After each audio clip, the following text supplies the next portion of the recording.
Burundi and the Life of Riley. That's me, Eric Riley, that is. Burundi, Africa.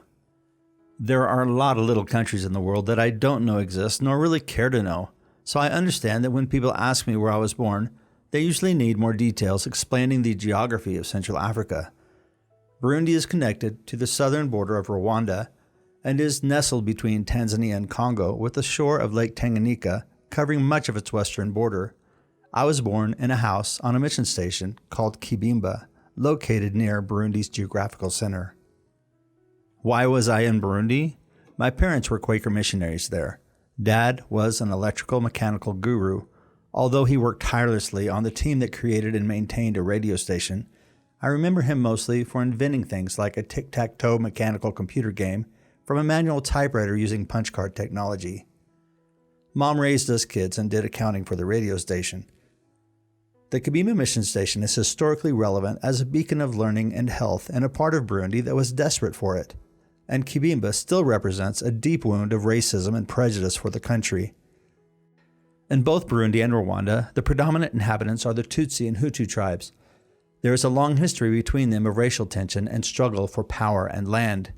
Tutsis have more distinct facial features and stature that resemble Western cultures more than the typically shorter Hutus with flatter and broader noses. When the Belgians took control of that area in 1914, they were attracted to the appearance of the Tutsis and placed them in positions of political and military power. This made the Hutus bitter, fearful, and vengeful. Burundi and Rwanda won their independence from Belgium in 1962, the year I was born. Although there were times of war between the tribes before European control, nothing compared to the genocides that would be coming to both countries. The political struggles of the mid-1960s culminated in the first major Burundi genocide of Hutus in 1972. My family left the country shortly after, and as a family, we never returned. The minority Tutsi tribe ruled Burundi, and over the next 2 decades, there were a few reported massacres, and even more that went unnoticed by the world. In 1993, there was an election that was open to the populace, and the Hutu opposition party won the vote. The first Hutu president ever was in power. Early in the morning on October 22, 1993, the national radio station reported that the Tutsi military kidnapped the newly elected president. When the news of this reached the countryside, echoes of the 1972 genocide struck panic in the entire Hutu population. At the Kibimba mission station, many Hutus armed with clubs and machetes quickly captured many Tutsi students, teachers, and staff, both men and women. They led the large group to a small filling station building near the main road and stuffed them all inside, more than 120 of them and possibly up to 250. Some of them were already dead by the time they reached the small building, but they were all crammed inside. The Hutu leaders demanded the kidnapped president's release, threatening the lives of all of the citizens crammed into the small building. The road in both directions immediately was torn out to prevent the military from passing or getting close to the situation by conventional means. What they didn't know is that the militia had already assassinated the president earlier that day. When news over the radio announced that the president was already dead, the local Hutus at Kibimba set the little building on fire. They also surrounded it so that no one could run from the flames. One badly burned student managed to escape late in the night, being shielded from death by dead bodies on top of him. He was a competitive runner, and even though his burns were severe, he ran and ran to save his own life. His name is Gilbert Tuabonye. After he healed, he continued to train and represented Burundi in the 1996 Olympics in Atlanta, Georgia. Gilbert's name will come up again later on in the story. To this day, the monument erected to enshrine that Kibimba gas station simply states, "Never again," as a constant reminder of the cultural scars that still exist. The retaliation of the Tutsi military was swift and brutal. Many Hutus, including priests and nuns, were complicit in the massacre of hundreds of innocent Tutsis, and the Tutsi militia slaughtered many thousands of them in response. Nearly 300,000 Burundians from both tribes were brutally killed. More than 800,000 refugees, mostly Hutu, fled to Rwanda, Tanzania, and Congo. That was the last part of 1993. In April of 1994, as a response to the missile attack that shot down an airplane containing the presidents from both Burundi and Rwanda, the Hutus seized the opportunity to enact horrific vengeance on the Tutsis of Rwanda. The movie Hotel Rwanda gives a glimpse of the depths of evil when groups are blinded into the frenzy of killing in ways that only humans can. Of course, while the movie leaves a lot to the imagination to give you nightmares, it does not mention the details of the horrific intensity of human brutality. However, the main character of the film, Paul Rusesabagina, the hotel manager that rescued hundreds of people and fought for their lives, fled the country and now lives in the United States. So let's catch up. There's so much more to tell you about my life, but this story seems especially important to me. I'm going to condense the first part of my life and jump to 2001. My family lived in Burundi until 1974, shortly after the most intense tribal genocide by Tutsis attempting to eliminate the Hutus. My oldest sister, Judy, had just graduated from high school, and Mom and Dad decided to be done with being missionaries for a while until my other two sisters and I could get our basic education complete. We ended up in a small town in Kansas that has a Quaker college. Dad worked in areas where his electrical skills were the most valued. Mom got her teacher's certification to teach special needs students at the local elementary school, and all of us children made it through high school. My three older sisters got married to boyfriends they met in college. I was a freshman at the same college when Mom and Dad decided to be missionaries again. They went to Haiti this time. I graduated from college with a Bachelor of Arts degree, lived a couple more years in Kansas, and then moved to Southeast Texas. In high school and college, I had the opportunity to visit that area of Texas through my involvement in a couple different choirs and singing groups. I also spent a summer doing a church startup internship in Austin, Texas, where an admired missionary that I knew from Burundi was the pastor. Through that experience and the impact of an extraordinary couple in the leadership of that church, I was convinced that Texas was my future. I moved south of Houston and worked at a specialty trucking company and developed a small graphics department for them. I also did some low-level computer programming.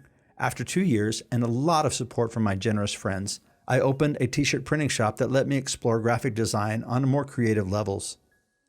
The business expanded to signs and embroidery and other printed products. That lasted about 17 years and included other projects such as publishing a local newspaper called Times Community News. You can view the PDF versions of all of the issues on ericriley.com. I was blessed to have amazing employees during this chapter of my life, including a remarkable manager that all gave me the space to explore the possibility of traveling back to Burundi again after all those years. Here's a shout out to Jenny, Virginia, and Michelle at JM Custom Screen Printing. Visit their website, jmtshirts.com, or on Facebook, look for Virginia Enriquez, Enriquez. Virginia was my manager during all of my trips to Africa and took care of my company with confidence and security like no other. Her commitment to excellent customer service is second to none. Michelle was my screen printing department with her keen eye for perfection. I still get to do some graphics for them, so please contact them and place your orders. I made plans to be away from my business for 6 weeks. The first 2 weeks would be in Kigali, Rwanda, and the other 4 weeks in various parts of Burundi. This was in 2001, before instant access to people via social media or WhatsApp. I wrote emails to my friends in Africa to confirm everything that I intended to do. I updated my passport, got a regimen of shots for any possible diseases, and bought my round-trip ticket. I was one of the first to board the 747 at Bush Intercontinental Airport on the north end of Houston, Texas. It was 30 years since I was in Africa as a kid in grade school, but it seemed like only a few years had passed. Memories of fascination and fun were vivid, and I was beside myself with excitement. As I settled into my assigned window seat, most of the places around me began to populate, except the seat next to me. I'm a big guy, so anytime I'm in coach class with extra elbow room is an excellent flight, so I was crossing my fingers. Finally, a thin, young, well-dressed, and well-groomed black gentleman walked down the aisle with his sharp-looking book bag and sat next to me. Darn. There went my extra space.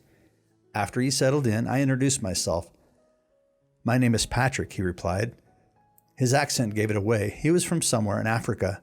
"Are you traveling from Houston?" I asked, generating as much relatedness as I could. "No, I go to a university in Tucson, Arizona, and traveling back home to visit my family for a few weeks."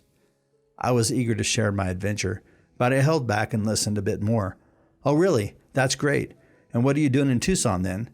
"I have a full ride track scholarship and I'm studying international business for now." "Running, I assume?" "Yes, I run the 800-meter dash. I'm currently ranked number 4 in the world. So you were at the 2000 Olympics? Yes. I didn't win, but it was an amazing experience. At the time, Patrick Nduimana attended the University of Arizona. He represented Burundi in the 2000 and 2004 Olympics and still holds the Burundi national record in both the 400 and 800 meter dash. Where's home for you?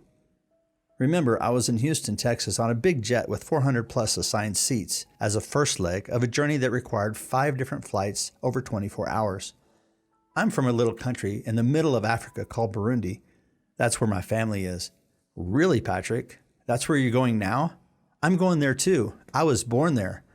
I'm not sure if it was a relief for him that he didn't have to recite the geography script about the location of Burundi, but I could tell he was genuinely excited to share something this big with a stranger he met only a few seconds earlier.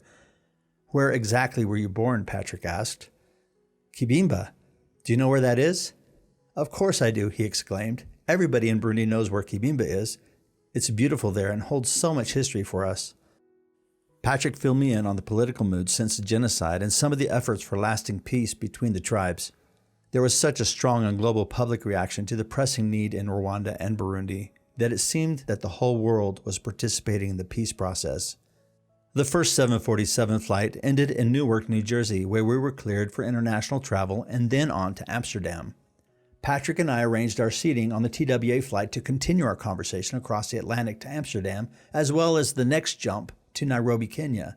Even though the destination for both of us was Bujumbura, Burundi, I wanted to visit some friends in Rwanda first, so we parted ways, and I arrived safely in Burundi a couple weeks later. Landing in Bujumbura National Airport was surreal. I don't know if I kissed the ground after landing, but I thought about it hard enough that it seems more factual than not.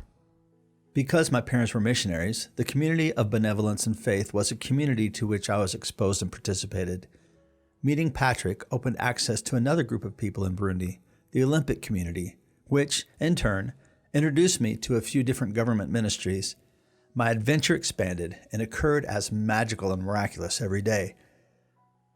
Patrick's older brother Henry also proved to be a very inspirational connection. He worked with reconciliation between the Hutu and Tutsi tribes. He went on to work in Kampala, Uganda, rehabilitating child soldiers that were sucked into the conflict in the northern part of the country and rescuing child soldiers from southern Sudan. I met him there in Kampala a few years later to witness some of his fantastic work. I'll mention Henry again a little later.